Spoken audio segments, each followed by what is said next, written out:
Gemma received an It's in the Bag in 2017 at one of the lowest points in her life. Inside was a necklace that she still wears and a note that gave her hope when she had none. Now she's paying it forward, donating filled bags every year and helping others through her work with a grassroots Aboriginal organisation. Welcome, Gemma. I'm super excited to have a chat to you. We always start our podcast with a would you rather question. So you ready to play? Yes.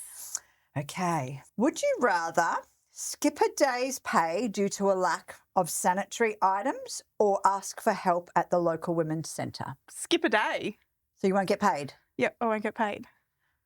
So that just talks about how much of your menstruation affects people in financial barriers then, right? Yeah. I remember going to the Tiwi Islands and we took over some It's in the Bag donations and we were talking to the girls and one of the teachers' aides there said she doesn't go to work when she can't afford period products.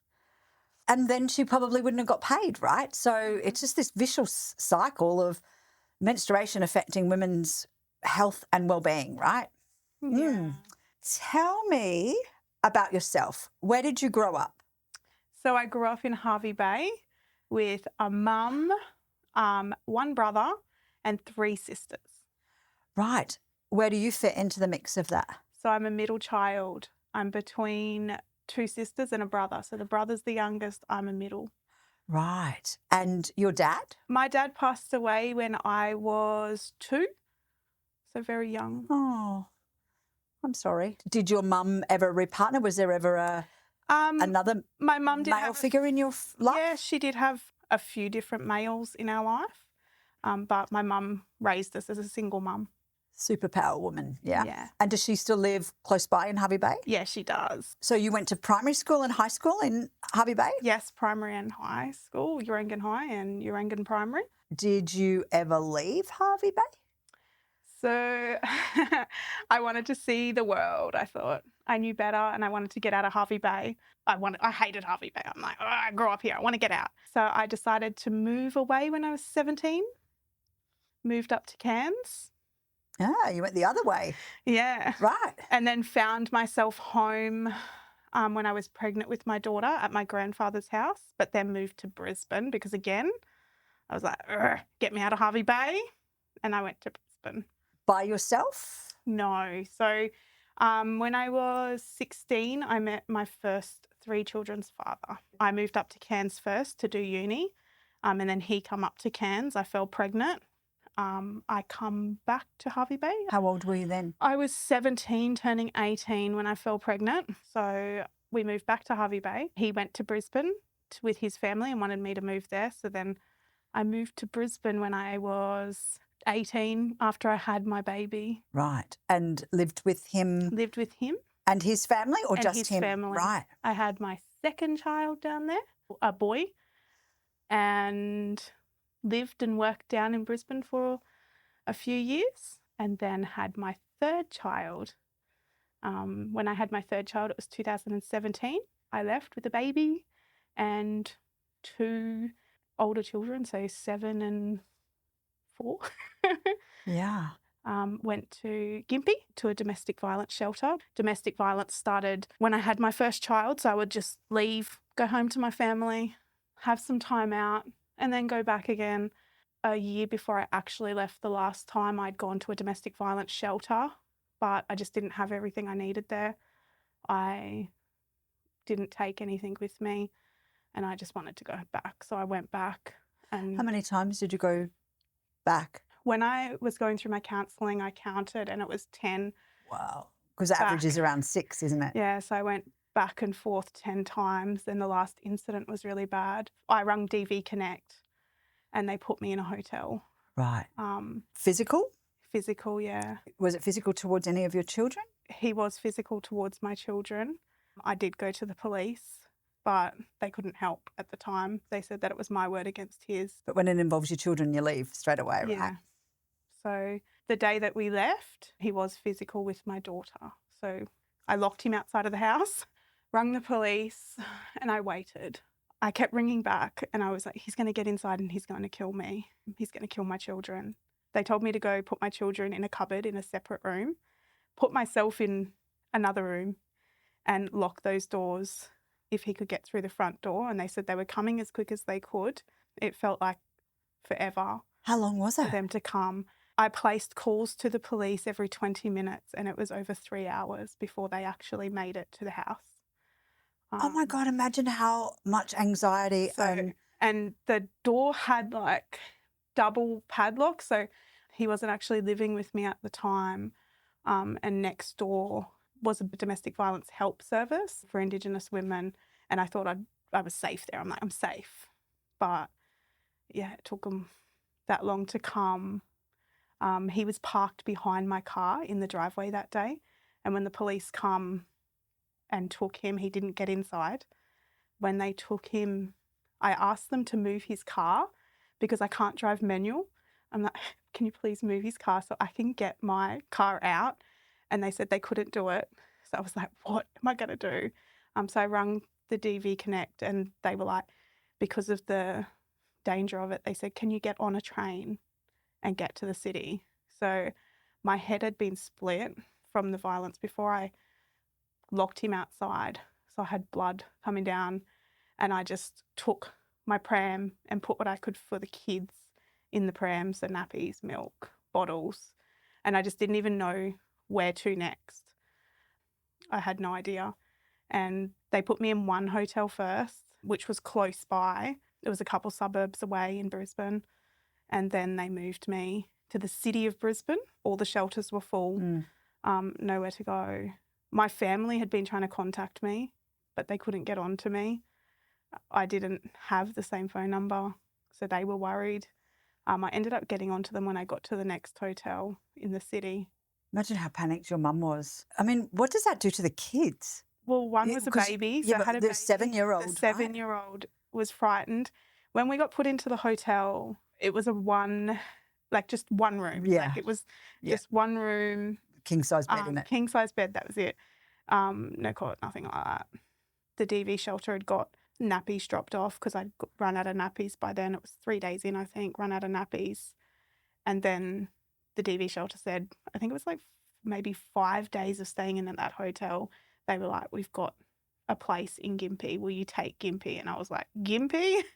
That's close to home, That's close to home, but I was like, oh, Gympie. So I ended up saying, yeah, I'd take Gympie. And it was probably the best thing that I've ever done. There was so much support. There was a big stigma around leaving and domestic violence, and would child safety be called on me for my children? It was hard. So I didn't leave for so long thinking that I needed to provide for my children. How scary.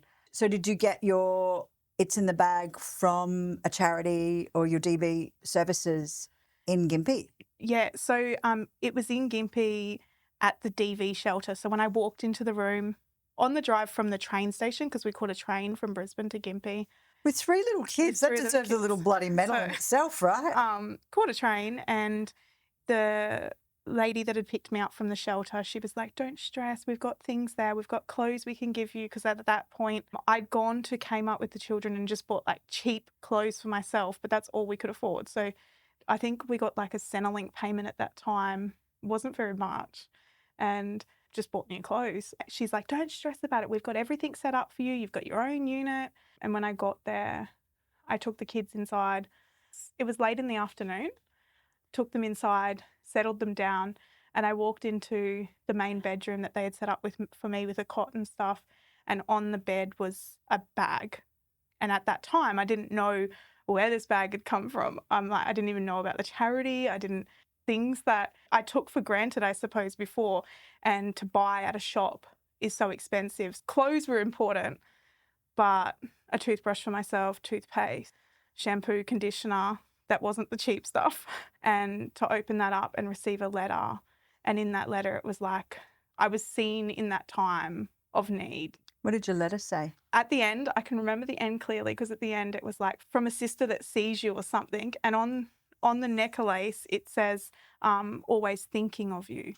Being there in that shelter and at that time receiving that was amazing. So It's in the Bag is when we ask you to put together a handbag that has life's essentials in it, the things that we just take for granted, right? Shampoo, conditioner, toothbrush, toothpaste, deodorant, soap. than period products. And then obviously a little added extra that you got in your bag was your necklace Yeah. from somebody that you're never going to meet. What would you say to that person that gave you that bag? Thank you that I felt heard that day and that I felt seen. And on the letter, it said something about, sorry, today's maybe not great, but tomorrow's going to be better. Oh, I'm covered in goosebumps. It was amazing to receive. And I didn't find out until I was packing up and leaving the shelter. And I was in the shelter for a few months. I was there for 2 months. I made it to Christmas, and I ended up receiving a house just after Christmas in Hervey Bay. But yeah, I was there till Christmas. And that's when I found out that it's in the bag. Right. One of the ladies at the shelter had said the charity that they received the bags from. Amazing. What an incredible story. And I love the necklace. I remember, I think it was 2016 when we were doing It's in the Bag for the second time. We had the Archdiocese Catholic in the middle of the city, and they were a collection point. And it was so hard to take our cars in and go and pick it up. So we took like 5 people. One would stop the traffic so our cars could go in and pick them up. And in one of these bags was these 2 Tiffany boxes with jewellery. And I reckon they were somebody's re-gift after they'd broken up with somebody, right? We were like, oh, who gives this sort of thing? But imagine the look on the lady's face when she gets, it looked like your necklace. It was a bracelet and a necklace and this other thing. And just thinking, somebody's going to feel like they're really special from the gift that somebody else has put together, right? And I kept it. It was cherished. Oh, that's so beautiful. So remember, when you're putting together your bag, if you can, where you can, give that extra little bit, right? Did you ever have to look your perpetrator in the eye again since? Yeah, I have. Family court. It was like the world did a big circle because the lawyer that represented me in that, she actually then handed me the bags to hand out at our organisation. As a volunteer? Yeah, as a volunteer. So the world had done a big, this is where you're meant to be. She handed all the bags over, so I did have to look him in the eye. And so does he see the kids at all? No. No. So you don't have to constantly see him all the time. And so tell me about your life now. What does your life now look like? Oh, my life is full of greatness. I'm surrounded by great people. I'm working a job that I absolutely love. There's life. I feel free to live life. I'm not in fear. It's amazing. So you were in the Gympie Women's Refuge for a couple of months. When you left there, where did you go after that? And did you ever go back to your old house and get your stuff? So while I was in the shelter had organised for some of my things from the house to be picked up, and others had just been donated because we only had a small truck to be able to move that stuff. Found you housing? There was a rule at the shelter that you weren't allowed to leave on weekend, like you weren't allowed to do more than 2 nights away from the shelter. But they had given me permission to be able to go to Hervey Bay for weekends with my family. And through that, my mum had seen a job advertisement, and she was like, "You'll do amazing at this. Go and apply for it." And I applied, and I was successful in the job, and then found myself a house in Hervey Bay. Right. And what was your job? So at the time, there was a company called Role Models and Leaders Australia. They worked with girls at high schools, Indigenous girls, to keep them at school. So through attendance, when working there, a lot of the attendance issues were related to behaviour and suspension. So we worked through that with them, gave them incentives, and we were seeing it happen. I left in 2021, I believe, from the school. Only 3 of the 21 girls graduated high school. So 3 out of the cohort of 21 that I worked with. So that's 18 of those Indigenous girls who didn't finish school. Yes. What do the numbers look like for that around Australia? Is that normal? I think for Indigenous children, engaging them at school, the school system's just not made for them. You've done a university degree since you've come out of domestic violence? I'm at the end of my university degree. I still have to do my placement. So I am at a workplace that fully supports my university degree. So I'm doing a Bachelor of Social Work. I've enjoyed it because there's theory now behind why I do what I do and different lenses I can look through when dealing with social and emotional well-being of my clients. And so who are your clients? So I work for a company that believes in community, mob working for mob. That's the easiest way to say it. So community doing the work for community, that we're the solution to the problem, that we shouldn't be told how we should work for mob. I work now with everybody in community. So with Indigenous clients, we're a service that don't turn anybody away. So don't say no. We help with homelessness, but our main gig is within child safety. Yeah. We're working the delegated authority space. So we take on parts of the Act to make decisions for. So our CEOs make the decision. Indigenous CEOs make decisions for Indigenous children. Yeah. And it's to provide family time and cultural time for those children, and we make the decisions. So at Share the Dignity, we want menstrual equity, which is everybody has the right to access of period products. Everybody should be educated around menstruation, menopause and everything in between. And how do we remove the shame and stigma? But what does that look like for your mob, right? When there is women's business and men's business. Can you tell me what you think on that? Because everybody else is different, right? Yeah. So each community is different too. And our elders are really strong in our community on the fact that it is men's business and it is women's business, and there is that uncomfortableness around it. And you should be leaning on the women for that information.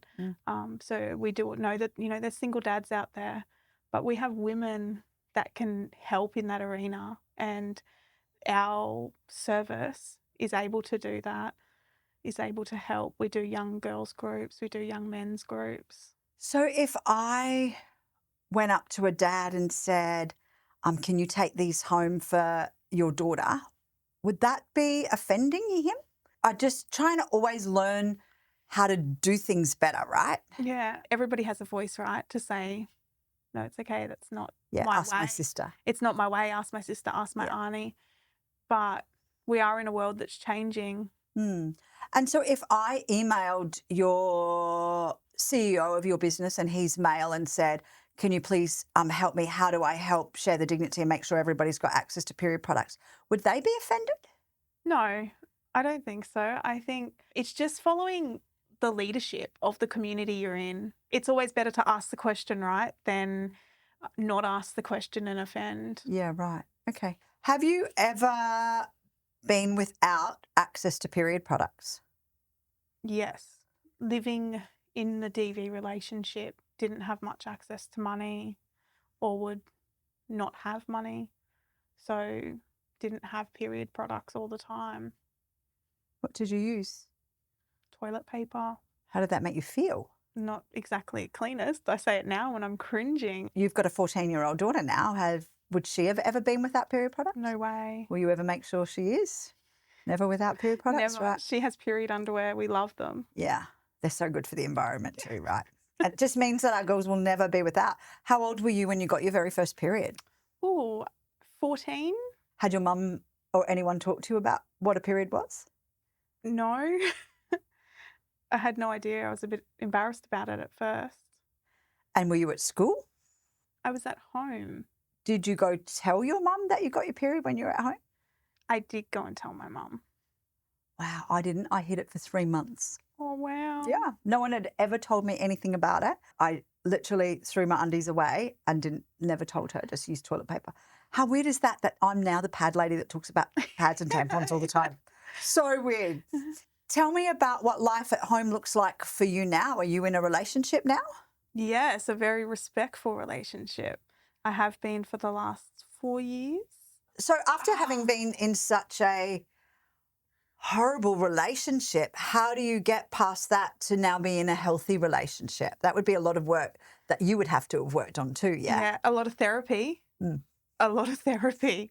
I have sat through therapy, and it's even still today recognising behaviours that aren't exactly healthy that I have to work on still, or I expect a certain, if I didn't receive the sort of outcome I thought from something I'd say, I'd be like, I still jump today and think, oh my gosh, and reflecting on the drive down here, thinking about how different life looks now. What would you say to a younger 16-year-old version of you about boundaries? What would you have said to her?